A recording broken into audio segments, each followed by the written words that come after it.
อยากจะว่าหัวหน้าบ่มักคนที่เฮ็ดเวียกหนักแต่หัวหน้ามักคนที่เฮ็ดเวียกแบบว่าคือสิเฮ็ดเวียกหนักแต่ก็พอแต่แนวนั้นยกตัวอย่างว่าสมมุติมีพนักงานอยู่2คนผู้หนึ่งที่ว่าเฮ็ดเวียกหนักอยู่ตลอดแต่บัดเขาเมื่อยเขานั่งพักบังเอิญหัวหน้ามาเห็นหัวหน้ามาเจอก็อาจจะเข้าใจว่าผู้นั้นบ่ได้เฮ็ดเวียกแต่ในความเป็นจริงเบิดมื้อเขาอาจจะเฮ็ดเวียกหนักเขาจึงพักผ่อนในบางช่วงเวลาที่เขาเฮ็ดเวียกหนักกับอีกอย่างที่เฮ็ดเวียกหนักแต่รายงานบ่ค่อยเก่งเป็นคนที่บ่ค่อยมักเอาหน้าหรือว่าเสนอหน้าหลายเกินกับอีกคนที่ว่าเฮ็ดเวียกบ่หนักแต่ว่ารายงานเก่งหรือว่า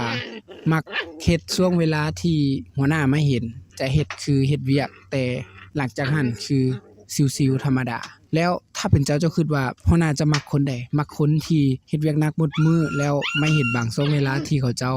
พักผ่อนหรือมักคนที่เขาเจ้าเฮ็ดคือเฮ็ดเวียกหนักแต่ชิลเบิดมื้อแต่เฮ็ดเวียกหนักเฉพาะตอนที่หัวหน้าไม่เห็นแล้วเจ้าคิดว่าถ้าในองค์กรเจ้าหรือว่าใน